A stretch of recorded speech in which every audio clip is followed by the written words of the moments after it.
अब उनके बताओ कि भैया कि आज बिरहा गाई हो तब बाजा बजाओ छो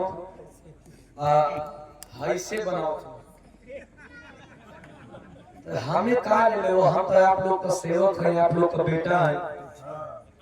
दुनिया जानत बा कि हम का गाइला का ना गाइला, तो हम गा दे अगा के हम पैसा लेके चल जाई, लेकिन दो चार आदमी के चलते आप लोग को पूरा प्रोग्राम खराब हुई, क्योंकि हमके भी अच्छा ना लगे। काहे कि एक दिन का मेहनत से नहीं, लगभग 1.5-2 महीना का मेहनत के बाद ही प्रोग्राम लगल बा। 1.5-2 महीना मेहनत कैला, एक दिन लास्ट के दिन प्रोग्राम खराब ना हुई, हमहू नहीं खींचा। बाद में काम भइल रही, बाद में काम कर ले रहा लोगन, बार अच्छा ना लगे। आइए बड़ी सुंदर आप बाजी तबो हम गा दे।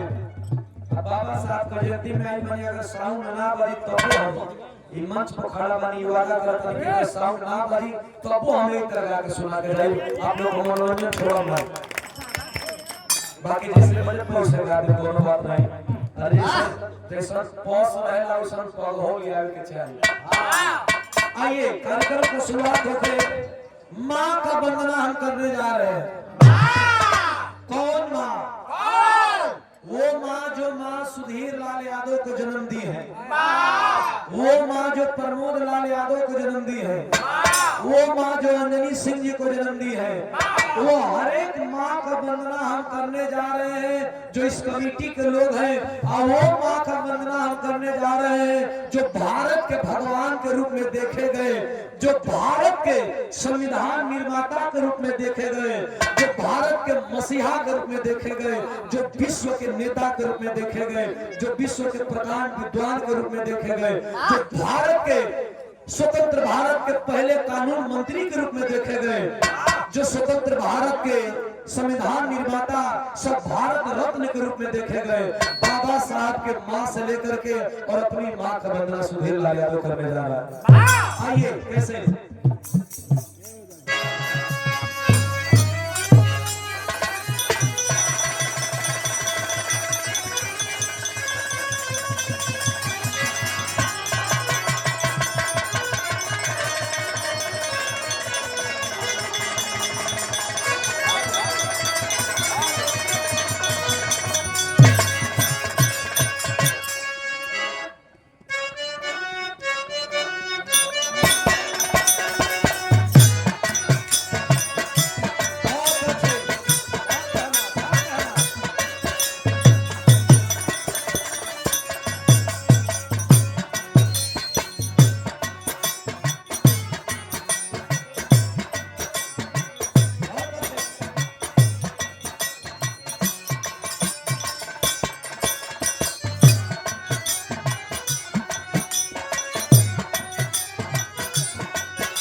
ऐसा मत कर।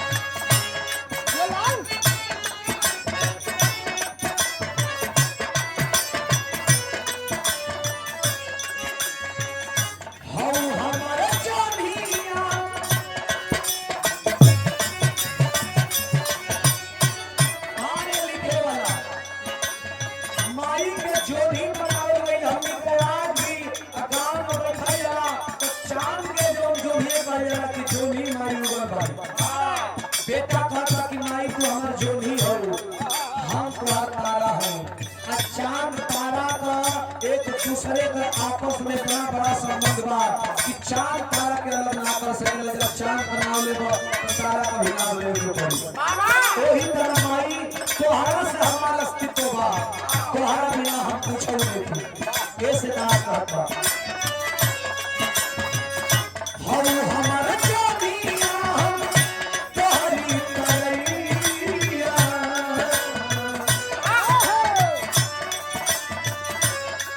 हम हमारा जोनिया हम तोहरी करैया तोहरा बिना हम अधूरा है भैया तोहरी करैया तोहरा बिना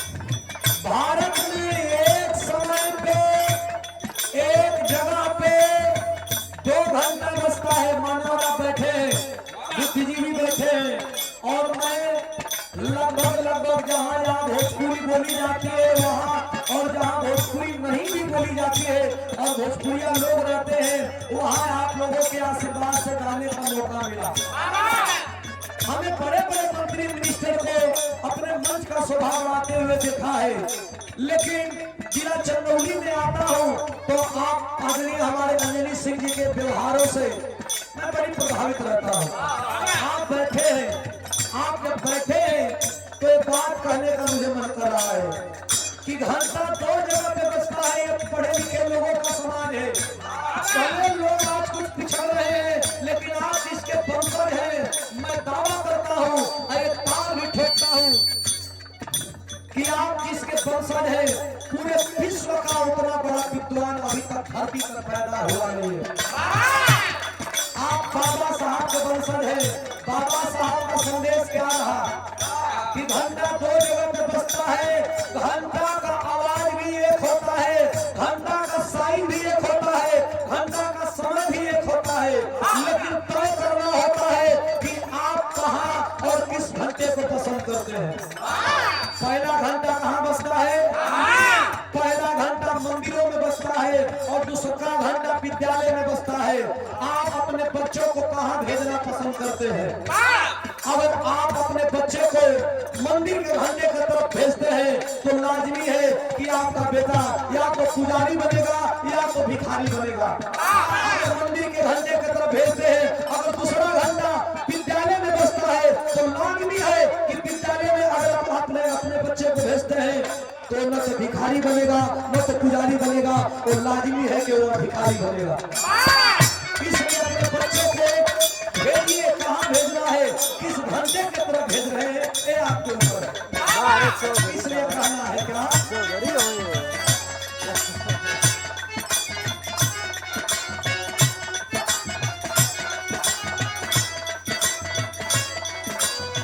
फटी विवाही ताकि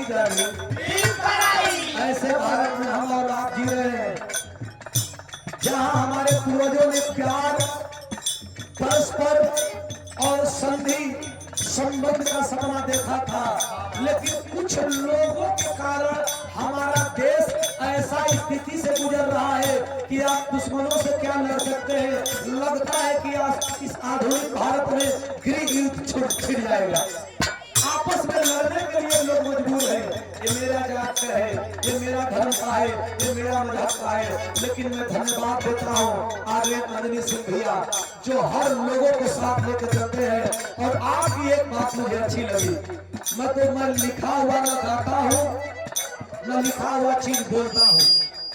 जो कवि दे दिए उस पे कुछ पढ़ता भी हूँ और कुछ अपना कॉमन सेंस में लगाता हूँ। आपकी बात मुझे एक अच्छी लगी कि जाति कहाँ है। अगर जाति होती तो यादवों के लिए अलग पानी होता, अलग चांद होता, अलग सूरज होता। राजपूत के लिए अलग चांद होता, अलग सूरज होता, अलग पानी होता। चमार के लिए अलग सूरज होता, अलग पानी होता। जाति नहीं है, लेकिन मैं मानता हूँ कि जाति है, लेकिन कहाँ है? इंसान में नहीं है। जाति इस धरती पे है, वो इंसान में नहीं है, बल्कि वो पशुओं में है, वो पक्षियों में है।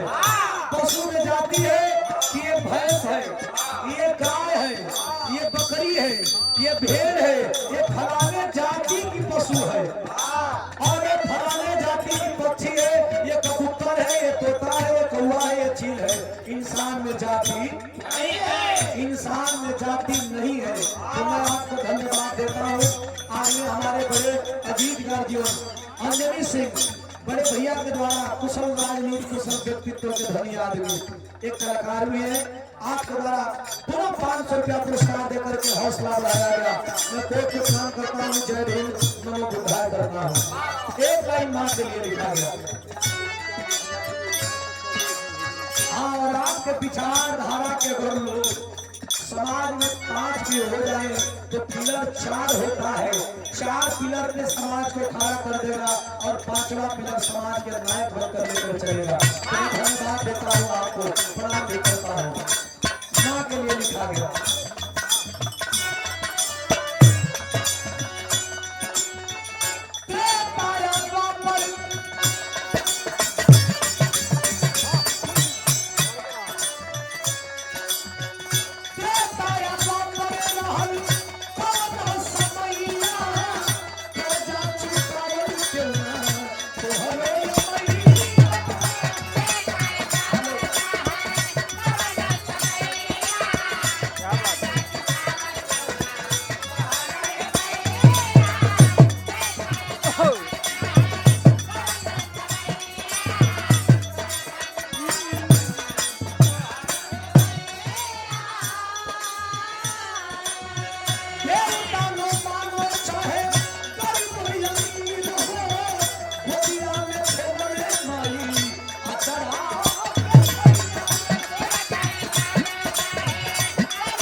ऐसे ना होला।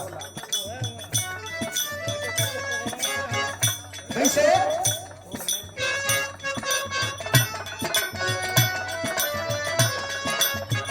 परले धर्म चाहे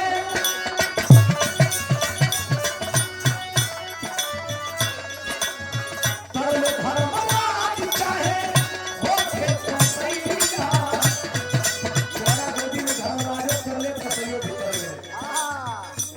में तरले धर्म राज चाहे होके कसैया तोहरा बिना कैना सहाराए मैया।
बाबा ढलवा